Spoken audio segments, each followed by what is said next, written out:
Hello दोस्तों, बात करते हैं टाटा पावर कंपनी की। आप देखिए कि बड़ी खबरें दोबारा से आना स्टार्ट हुई हैं। दोबारा से इस स्टॉक में एक अच्छी खासी रैली की उम्मीद है। जब ये स्टॉक 96 तक गया था तब भी मैंने आपको कहा था कि इस स्टॉक को बेचना बिल्कुल भी नहीं है। यहाँ पर बढ़िया एक रिकवरी की उम्मीद भी है और एक बड़ी रैली की उम्मीद भी है। और वो रैली भी आई है। आप देखिए कि 4 साढ़े 4-5% के आसपास की अप मूव यहाँ पर फ्राइडे को देखी गई। एंड इस वीक का अगर आप एवरेज देखोगे तो वो लेस देन 1% की गिरावट के साथ हमारा वीक खत्म हुआ है। कंपेयर टू लास्ट वीक ये बहुत ही बेहतरीन हफ्ता रहा है हमारा। वो इसलिए क्योंकि सिर्फ 1% की गिरावट इस वीक में हुई है, मात्र इससे भी कम, बल्कि 1% से भी कम की गिरावट इस वीक में देखी गई है।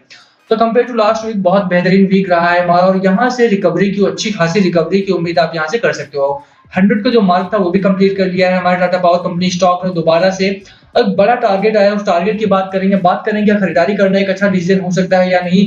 जो लोग लॉस में हो तो कब तक लॉस रिकवर होता हुआ दिखाई देता है, कितना यहाँ पर टारगेट करें और कितना दिन आपको होल्ड करना पड़ सकता है, सभी चीजों के बारे में डिटेल में बात करेंगे। चलिए शुरू करते हैं, बट उससे पहले अगर आप चैनल पर नए हो तो प्लीज चैनल को सब्सक्राइब कर दो and hit that bell icon ताकि आपको नोटिफिकेशन मिल सके। चलिए शुरू करते हैं। बात करें टाटा पावर कंपनी की तो आप एक वीक अगर आप चार्ट देखोगे तो ऑलमोस्ट ठीक ठाक चार्ट रहा है हमारा। जो हफ्ता स्टार्ट हुआ था 105 रुपए से स्टार्ट हुआ था एंड हफ्ते के एंड में 104 103 रुपए का जो लेवल है हमने वो अचीव करके क्लोजिंग आई है हमारी। ठीक है, तो ठीक ठाक वीक रहा है हमारा, ठीक ठाक एक रिकवरी देखी गई है। 1% से कम का यहाँ पर एक गिरावट का माहौल बना हुआ है। बट स्टिल यहाँ पे अगला हफ्ता मुझे लगता है कि बहुत ही बेहतरीन होने वाला है और एक अच्छी खासी रिकवरी की उम्मीद इस हफ्ते भी है। उस बड़ी खबर की बात करेंगे, बट सबसे पहले चलिए लेकर चलते हैं आपको इस स्टॉक मार्केट के चार्ट पर निफ्टी 50 के एंड बात करते हैं कि बाजार क्या कुछ कह रहा है हमारा, यहाँ पर किस तरह से हमारा स्टॉक मार्केट बिहेव करने वाला है एंड क्या कुछ बड़ी खबरें आई हैं। तो देखो यार, निफ्टी 50 में आप देखिए लगातार यहाँ पर गिरावट का माहौल है। निफ्टी 50 में पहले हायर रेंज बनी हुई थी 14,700 14,800 से लेकर के 15,200 15,250 के बीच में। बट यहाँ पर इस समय पर निफ्टी 50 में एक लोअर रेंज बन गई है। लोअर रेंज में ट्रेड कर रहा है हमारा निफ्टी 50, यानी कि 14,300 से लेकर के 14,700 के बीच में। और ये लोअर रेंज थोड़ा सा प्रॉब्लमेटिक सिचुएशन क्रिएट कर रही है क्योंकि इस लोअर रेंज से निकल पाना थोड़ा सा मुश्किल लग रहा है। और जब तक इस लोअर रेंज से बाहर नहीं आते हैं हम, तब तक यहाँ पर प्रॉब्लम होने वाली है हमारे सामने कई सारी। और उन प्रॉब्लम में जो सबसे बड़ी प्रॉब्लम होगी हमारे सामने वो ये है कि बुलिश जोन तभी आएगा जब निफ्टी 50 में एक अच्छी खासी रिकवरी यहाँ पर दिखाई दे। ठीक है, आप देखिए कि निफ्टी 50 में रिकवरी तभी आएगी, जो रीजंस रहे थे गिरावट के बाजार में वो रीजंस कब तक खत्म होते हैं। कोरोना केसेस हो गए हमारे, तो वहां पर एक अच्छी खासी रिकवरी यहाँ पर इस समय पर देखने को नहीं मिलती है। और वो रिकवरी कब आएगी वो कह पाना थोड़ा सा मुश्किल है। हालांकि 1 अप्रैल से 45 साल से ऊपर के लोगों को वैक्सीनेट किया जाना स्टार्ट किया जाएगा, तो वो एक अच्छी खबर है और उसका असर भी हमें अगले महीने देखने को मिलेगा अपने स्टॉक प्राइस पर एंड मार्केट में भी। अब दूसरी जो न्यूज थी क्रूड ऑयल प्राइसेस, तो क्रूड ऑयल प्राइसेस तभी डाउनवर्ड जाएंगे जब ओपेक कंट्रीज दोबारा से प्रोडक्शन स्टार्ट करेंगे और उन्होंने अभी मना कर दिया कि एक और महीना इसी तरह से चलने वाला है हमारा। तो वो दूसरी प्रॉब्लम रही है हमें। तो मार्केट में अभी थोड़ा सा रिकवरी की उम्मीद बहुत ज्यादा ना करें तो ज्यादा बेहतर है। जब तक कि निफ्टी 50 15,000 के ऊपर की क्लोजिंग नहीं देता है तब तक बहुत अच्छे बुलिश जोन की उम्मीद थोड़ी सी यहाँ पर छोड़ देनी चाहिए। हालांकि रिकवरी बहुत तेजी से आएगी और बहुत जल्दी आएगी, इस बात को तय कर लेना चाहिए क्योंकि कोरोना किसी भी कंट्रोल में आ जाएंगे और वो भी स्टार्ट हो जाएगा, तो 1 महीने का कोई बहुत लंबा समय नहीं होता। और यहाँ पर आप देखोगे तो एफआईआई डीआईआई को अगर आप देखोगे ध्यान से, तो क्योंकि लोअर प्राइसेस पर हमें स्टॉक्स अवेलेबल है, यही वजह है कि डीआई लगातार यहाँ पर भारी भरकम मात्रा में खरीदारी कर रहे हैं। 1700 करोड़ का माल खरीदा है 26 मार्च को डीआईआई ने। और इस हफ्ते की बात करें तो आप इस हफ्ते में अगर आप देखोगे तो 4500 करोड़ से ज्यादा का माल डीआईआई ने इस हफ्ते बाय किया है, क्योंकि लोअर प्राइसेस में हमें स्टॉक्स अवेलेबल है इस समय पर। और लोअर प्राइसेस पे अगर आपको स्टॉक्स मिल रहे हैं, इससे अच्छी बात कोई और हो ही नहीं सकती है। जब स्टॉक मार्केट अपर साइड में था तो यहाँ पर डीआईआई लगातार बिकवाली कर रहे थे। अब यहाँ पर स्टॉक मार्केट लोअर एंड पे आ चुका है तो यहाँ पर डीआईआई लगातार खरीदारी कर रहे हैं और यही स्ट्रेटजी आपकी भी होनी चाहिए इस रुपए पर। ठीक है, तो अब बात करते हैं कि क्या अच्छी खबरें हैं, क्या टारगेट है हमारा टाटा पावर का। देखो मोतीलाल ओसवाल का टारगेट है 123 रुपए का टारगेट है, 19% का यहाँ पर अपसाइड देखने को मिला है। बहुत ज्यादा नहीं है बट शॉर्ट टर्म का टारगेट है। सबसे बड़ी इंपॉर्टेंट जो बात है वो ये है कि शॉर्ट टर्म का टारगेट है।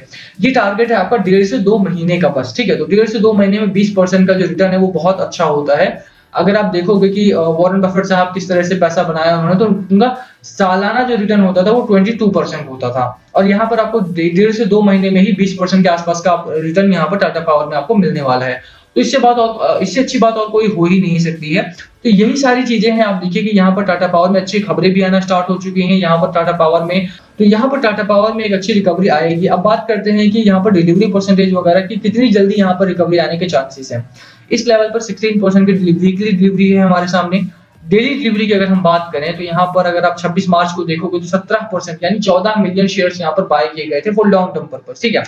उससे पहले अगर आप देखोगे तो 12 मिलियन शेयर्स बाय किए गए थे। 1 करोड़ 20 लाख शेयर्स के आसपास बाय किया जा रहा है यहाँ पे फॉर लॉन्ग टर्म पर्पस। तो लॉन्ग टर्म के लिए बाइंग बहुत बेहतरीन हो रही है।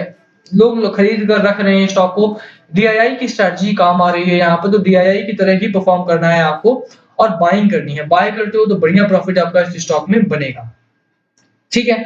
अब यहाँ पर अगर आप बाय करते हो 123 का टारगेट है, 20% का अपसाइड है 1.5 से 2 महीने में, ठीक है।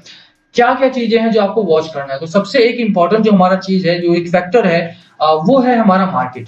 मार्केट को आपको लगातार वॉच करना पड़ेगा। मार्केट में क्या कुछ हो रहा है, मार्केट में कैसे रिकवरी है, मार्केट में क्या मूव चल रही है, मार्केट में क्या वोलेटिलिटी बनी हुई है, ये सारी चीजें आपको वॉच करनी है। यहाँ पर मार्केट जिस तरह से बिहेव करेगा उसी तरह से आपका टाटा पावर का स्टॉक भी बिहेव करेगा। और ये चीज हमने पिछले हफ्ते भी और इस पूरे महीने देखी है कि मार्केट गिरावट में था और टाटा पावर की स्टॉक में भी गिरावट हुई है। 114 115 के लेवल से 103 पर आकर रुका हुआ है। यही एक बड़ी खबर है कि यार आप देखो कि मार्केट को देख करके ही आपको अपनी मूव डिसाइड करनी है। मार्केट को आपको वॉच करना है। खरीदारी कर सकते हैं, बिल्कुल खरीदारी कर सकते हैं। होल्ड करें, लॉस नहीं फिर भी तो बिल्कुल होल्ड करो। लॉस में 114 115 के आसपास गया था, 103 पहुंच चुका है दोबारा से। बहुत जल्दी लॉस रिकवर हो जाएगा आपका, तो होल्ड भी करो आप यहाँ पर, ठीक है। सेल नहीं करना है स्टॉक को। मार्केट में बढ़िया रिकवरी आएगी और डीआईआई की स्ट्रेटजी अपनानी है। यहाँ पर खरीदारी नहीं कर सकते हो तो एटलीस्ट होल्ड करके चलो अपने स्टॉक्स को, वहां से ही आपका पैसा बनेगा, ठीक है। अब बात करते हैं चार्ट पैटर्न की कि चार्ट क्या कुछ कहता है। तो देखो यार, एक जो हमारा सपोर्ट जोन है ना, वो स्ट्रॉन्ग सपोर्ट हमारा 100 रुपीज का ही है और 100 रुपए का हमारा जो सपोर्ट है वो ब्रेक नहीं होना चाहिए। यही एक इंपॉर्टेंट चीज है हमारे सामने। और जो पहला टारगेट होगा हमारा वो 109 110 रुपए का हमारा पहला टारगेट होगा। 109 टू बी स्पेसिफिक, 109 रुपए का हमारा पहला टारगेट है, पहला रेजिस्टेंस जोन है। और डाउन साइड की बात करें तो डाउन साइड में 100 रुपए का हमारा सपोर्ट बनता है। और यही दोनों लेवल्स आपको वॉच करने हैं इस हफ्ते में। और हफ्ते में क्या होगा वो बात बाद में करेंगे हम, बट हाँ, ये लेवल्स हमारे पहले होने वाले हैं और यही लेवल्स पे आपको वॉच करना है, ठीक है। मैकडी को देखोगे तो मैकडी हमारे अभी बेरिश जोन में है और यही बड़ी वजह है कि यहाँ पर स्लो ग्रोथ है। थोड़ी सी हमारी इस हफ्ते में थोड़ी स्लो ग्रोथ हुई है। 1% के आसपास की गिरावट नोट की गई है, बट स्टिल रिकवरी बहुत तेजी से आएगी टाटा पावर में। सीजीपीएल का मर्जर हो, चाहे नेस्को का एक्विजिशन हो, वो सारी खबरें स्टॉक को काफी ऊपर ले जाने के लिए तैयार हैं। सिर्फ 123 नहीं, 140 150 का टारगेट भी इस स्टॉक में अचीव होगा if you can hold it for long term, ठीक है। आपको होल्ड करना पड़ेगा, आपको अच्छा टारगेट अचीव करने के लिए तो होल्ड कीजिए, बढ़िया प्रॉफिट बनेगा। खरीदारी की सलाह मेरी रहेगी यहाँ पर। इसी के साथ वीडियो खत्म करते हैं। लास्ट कॉल आपका होना चाहिए, बाय करना है, सेल करना है या होल्ड करना है। क्या है आपकी स्ट्रैटेजी टाटा पावर को लेकर के, प्लीज कमेंट करके शेयर करना। एंड कुछ पूछना हो तो प्लीज कमेंट करो, सभी कमेंट्स से रिप्लाई करने की कोशिश करेंगे। Thank you for watching. Share करना मत भूलना एंड कमेंट करके बताना वीडियो कैसी लगी। Thank you again.